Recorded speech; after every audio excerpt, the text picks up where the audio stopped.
السلام علیکم ورحمۃ اللہ وبرکاتہ۔ یہودیوں کو اسرائیل کیسے لایا گیا؟ انتہائی حساس اور خفیہ آپریشن جس میں ایک انسانی جان بھی ضائع نہیں ہوئی۔ مزید تفصیلات میں جانے سے پہلے ہماری اس ویڈیو کو لائک، چینل کو سبسکرائب اور ساتھ دیے گئے بیل آئیکن کو پریس کریں۔ ایندھن دکھانے والی سوئی نیچے سے نیچے جاتی گئی۔ اس وقت وہ مصر کے اوپر تھے۔ ایندھن نہ ڈلوایا جاتا تو جہاز گر سکتا تھا۔ پائلٹ ایک خفیہ مشن پر تھا۔ اس کے جہاز میں 150 یہودی سوار تھے جو یمن سے اٹھائے گئے اور اسرائیل لے جائے جا رہے تھے۔ مسلمانوں اور یہودیوں کے درمیان سخت کشیدگی تھی۔ فسادات ہو رہے تھے جن میں کئی ہلاکتیں ہو چکی تھیں۔ اس لیے جہاز اترنے کے بعد لوگوں کو پتہ چلتا کہ وہ یہودی ہیں تو کچھ بھی ہو سکتا تھا، لیکن پھر بھی پائلٹ نے اترنے کا فیصلہ کیا۔ انتظامیہ سے رابطہ ہو چکا تھا کہ صرف ایندھن لینا ہے۔ جیسے ہی جہاز اترا، ایئرپورٹ حکام جہاز کی چیکنگ کے لیے آئے تو پائلٹ نے کہا مسافروں کو ہسپتال پہنچاؤ، کیونکہ جواب میں کہا کہ یہ سارے چیچک کے مریض ہیں اور علاج کے لیے لے جائے جا رہے ہیں۔ ان دنوں یہ مرض ایک عفریت کی مانند پھیلا ہوا تھا۔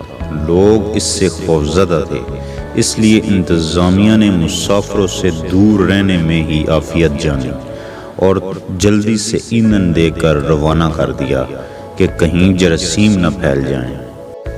یہ تھا آپریشن میجک کارپٹ کے بے شمار سنسنی خیز واقعات میں سے ایک واقعہ، اور پائلٹ تھے امریکہ کے رابرٹ ایف ایگوائر جو آپریشن کے چیف تھے۔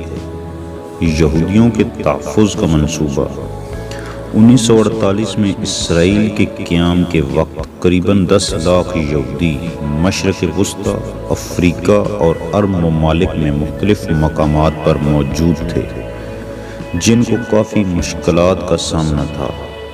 اس سے قبل 1947 میں جب اقوام متحدہ نے فلسطین کو یہودی اور عرب ٹکڑوں میں تقسیم کرنے کا فیصلہ کیا تو دیگر مقامات پر موجود یہودی غیر محفوظ ہو گئے۔ چند ماہ بعد صورتحال اس وقت مزید بگڑ گئی جب یمن میں 2 مسلمان لڑکیوں کو قتل کیا گیا اور الزام یہودیوں پر لگا۔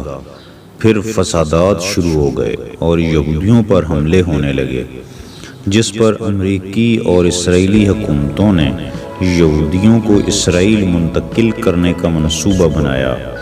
اس کے لیے مالی تعاون American Jewish joint distribution committee نے فراہم کیا۔ منصوبے کو اپنی شکل دینے کے بعد امریکی اور اسرائیلی حکام نے یمن کے شاہ سے رابطہ کیا تو انہوں نے اس شرط پر یہودی لے جانے کی اجازت دے دی کہ وہ ان کو لے جانے والے جہاز یمن کی سرزمین پر نہیں اتاریں گے، بلکہ شہر عدن سے ملحق گیولا نامی ٹرانزٹ کیمپ سے یہودیوں کو اٹھائیں گے، جو اس وقت انگریز حکومت کے پاس تھا اور یمن سے قریباً 300 کلومیٹر دور تھا۔ اس کے بعد اس خفیہ آپریشن کی تیاری شروع ہوئی، جس کا نام آپریشن میجک کارڈ تجویز کیا گیا، اور اس کا ہدف یمن سے تمام یہودیوں کو نکال کر بحفاظت اسرائیل پہنچانا تھا۔ آپریشن میجک کارپٹ، چونکہ یہ ایک خفیہ آپریشن تھا، اس لیے اعلان نہیں کیا جا سکتا تھا کہ تمام یہودی ایک جگہ اکٹھے ہو جائیں جہاں سے ان کو لے جایا جائے، بلکہ یمنی حکومت کی رضامندی سے ہی کچھ لوگوں کی ڈیوٹی لگائی گئی جن کا کام یہودیوں کو ڈھونڈنا اور ان کو اسرائیل لے جانے کے لیے تیار کرنا تھا۔ ساتھ ہی انہیں یہ بھی تاکید کرنا تھی کہ کسی کو نہ بتائیں۔ یوں کئی ماہ تک یہ سلسلہ چلتا رہا اور اندازے کے مطابق قریباً تمام ہی یہودیوں کو پیغام مل گیا تھا اور وہ تیار ہو چکے تھے۔ اس کے بعد ملک کے مختلف حصوں سے ٹولیوں کی شکل میں لوگ ٹرانزٹ کیمپ کی طرف چلنا شروع ہوئے، جن میں بڑی تعداد خواتین اور بچوں کی تھی۔ چونکہ سواریوں کا انتظام نہیں تھا اور دوسرا چھپ کر بھی جانا تھا، اس لیے وہاں پہنچنے والوں کو بے شمار مشکلات کا سامنا کرنا پڑا۔ مصائب اور کئی روز کے سفر کے بعد قافلے ٹرانزٹ کیمپ کے پاس پہنچے تو امریکہ اور اسرائیلی حکومت نے پہلے سے ہی رہائش، صحت کی سہولتوں، خوراک وغیرہ کا انتظام کر رکھا تھا۔ رضاکاروں کی ڈیوٹیاں لگائی گئی تھیں۔ چونکہ ان میں اکثریت انتہائی غریبوں کی تھی، اس لیے بیت الخلاء اور دوسری سہولتیں ان کے لیے حیران کن تھیں۔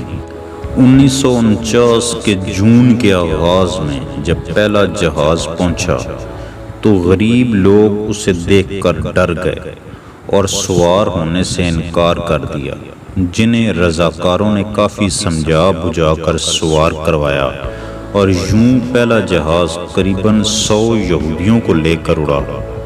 تل ابیب پہنچا، لوگ اتارے اور پھر واپس عدن پہنچا۔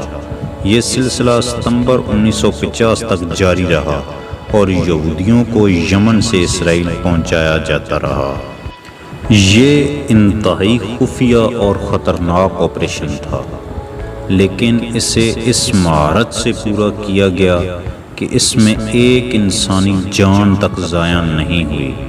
اس کے لیے الاسکا ایئر لائن کے 28 طیارے مسلسل اڑتے اور اترتے رہے اور 50,000 افراد کو لے جایا گیا۔ جہازوں کو ایک مہینے میں تقریباً 300 گھنٹے تک اڑایا گیا، حالانکہ امریکہ میں اس کی حد 90 گھنٹے تک مقرر ہے۔ کم سے کم وقت میں سب کو نکالنا اولین ترجیح تھی۔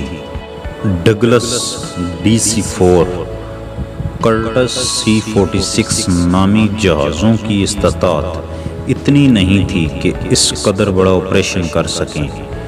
اس لیے جہازوں کی ڈیزائن میں تبدیلیاں کی گئیں۔ ان میں اضافی ایندھن کی ٹینکیاں لگائی گئیں، جبکہ سیٹوں کو تنگ کر کے جوڑا گیا اور اضافی بینچ بھی لگائے گئے، جس کے بعد زیادہ سے زیادہ 50 مسافر لے جانے والا طیارہ 120 سے زائد مسافر لے جا سکتا تھا، اور اضافی وزن کے باوجود بھی ایندھن زائد گھنٹوں تک کے لیے کام کرتا رہا۔ آپریشن میجک کارپٹ کو operation on wings of eagle بھی کہا جاتا ہے۔ آپریشن مکمل ہونے کے کئی ماہ بعد دنیا کو اس کا علم ہوا۔ اسرائیل پہنچنے کے بعد کیا ہوا؟